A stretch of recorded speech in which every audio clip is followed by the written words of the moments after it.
आज नीतीश कुमार पटना के गांधी मैदान में 10वीं बार सीएम पद की शपथ लेंगे। बता दें कि पटना में शपथ ग्रहण समारोह की तैयारियां पूरी हो चुकी हैं, लेकिन उससे पहले ही ये साफ हो गया है कि बिहार की सत्ता एक बार फिर से तिगड़ी की वापसी होने वाली है। देखिए रिपोर्ट।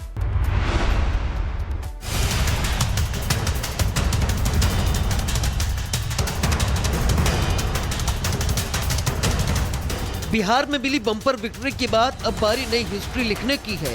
बिहार की सत्ता में नीतीश कुमार, सम्राट चौधरी और विजय सिन्हा की तिकड़ी लौट रही है और आज का दिन बिहार में नया इतिहास लिखने जा रहा है। बुधवार को विधायक दल की बैठक में एनडीए के सभी विधायकों ने मेज पर थपथपाकर नीतीश कुमार को अपना नेता चुना, तो नीतीश कुमार ने बड़ी विनम्रता के साथ हाथ जोड़कर उन्हें धन्यवाद दिया और राज्यपाल से मिलकर सरकार बनाने का दावा भी पेश किया। इसके साथ ही एनडीए ने विपक्ष को यह संदेश भी दे दिया कि बिहार में न शासन बदलेगा न शासक, नीतीश कुमार ही बिहार की कमान संभालेंगे और डिप्टी सीएम के तौर पर विजय सिन्हा और सम्राट चौधरी कंधे से कंधा मिलाकर उनका साथ देंगे। जनता का आशीर्वाद है, मोदी जी का और राष्ट्रीय अध्यक्ष जी का आशीर्वाद से पार्टी के विधायक दल के नेता के तौर पर पार्टी ने मौका दिया। पार्टी के एक एक कार्यकर्ता की जीत है और पार्टी ने जो दायित्व दिया है उसको आगे बढ़ाना है। विश्वास हम पर व्यक्त किया गया है। निश्चित तौर पर पार्टी के हित में, पार्टी के लिए एक कार्यकर्ता के रूप में सजगता के साथ हम उनके विश्वास पर खरा उतरेंगे। बिहार में तिकड़ी की वापसी के बाद पटना में ढोल नगाड़ों की आवाज गूंज रही है। दरअसल विधायक दल की बैठक से पहले ही भावी सरकार की पिक्चर साफ हो गई थी। इस बैठक से पहले बुधवार सुबह 11 बजे पटना के बीजेपी ऑफिस में विधायक दल की बैठक हुई। इस बैठक में सम्राट चौधरी को विधायक दल का नेता चुना गया, तो विजय सिन्हा को विधानमंडल का उपनेता चुना गया।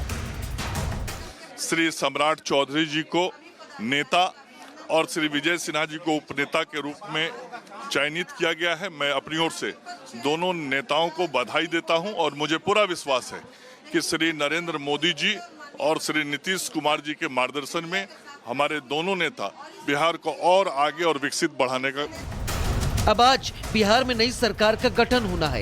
गांधी मैदान में शपथ ग्रहण की तैयारियां पूरी हो चुकी हैं और बिहार में सुशासन सरकार की वापसी के बाद एनडीए के तमाम नेताओं का जोश सातवें आसमान पर दिखाई दे रहा है। Bureau report, Republic Bharat.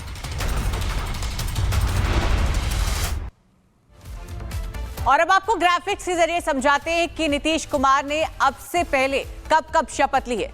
सबसे पहले बता दें कि पहली शपथ 3 मार्च 2000 में ली थी और दूसरी शपथ 24 नवंबर 2005 में ली थी नीतीश कुमार ने। वहीं तीसरे कार्यकाल की बात करें तो ये 26 नवंबर 2010 में शुरू हुआ था।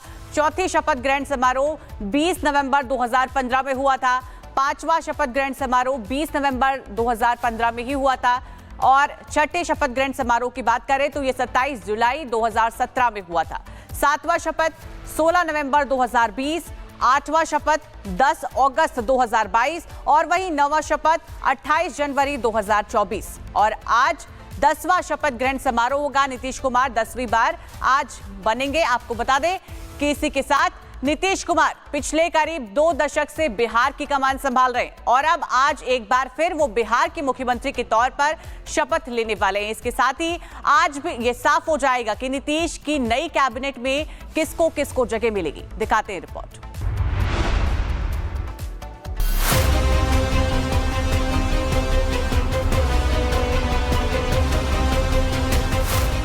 सुशासन और सबका साथ सबका विकास के नारे को जमीन पर उतारने वाले नीतीश कुमार आज 10वीं बार बिहार के मुख्यमंत्री के तौर पर शपथ लेंगे। पटना के गांधी मैदान का पूरा माहौल पूरी तरह चुनावी जीत और नई सरकार के गठन के उत्सव में रंगा हुआ नजर आया। अब सवाल ये है कि नीतीश कुमार का मंत्रिमंडल कैसा होगा।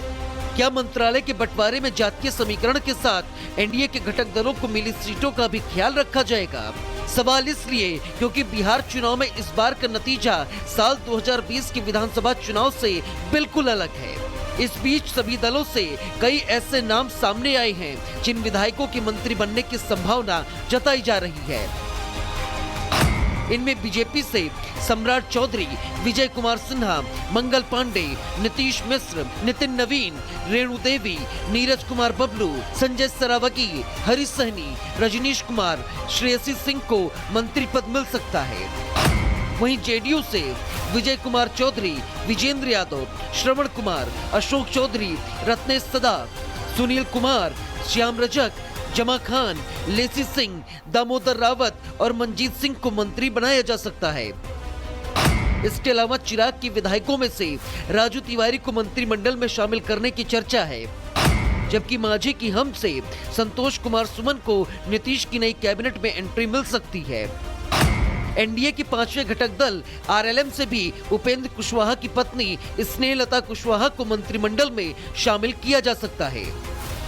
मंत्री पद के बंटवारे पर आखिरी मुहर तो तभी लगेगी जब शपथ ग्रहण समारोह होगा, लेकिन मंत्रिमंडल की तस्वीर साफ होती लगातार दिखाई दे रही है। अब देखना होगा कि नए नामों में से किस किस को नई कैबिनेट में एंट्री मिलती है। Bureau report, Republic Bharat. और इसी के साथ बिहार में एनडीए को प्रचंड बहुमत के बाद आज नई सरकार के शपथ ग्रहण की बारी है।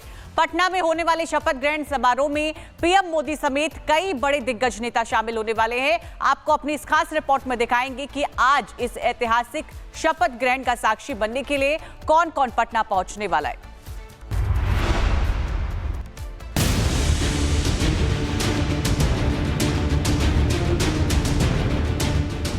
पटना का गांधी मैदान एक बार फिर इतिहास रचने जा रहा है, क्योंकि आज यहां नीतीश कुमार रिकॉर्ड 10वीं बार मुख्यमंत्री के तौर पर शपथ लेंगे। शपथ ग्रहण के लिए सुबह 11:30 बजे का समय तय किया गया है और इस ऐतिहासिक शपथ ग्रहण के लिए मेहमानों के पहुंचने का सिलसिला भी शुरू हो गया है।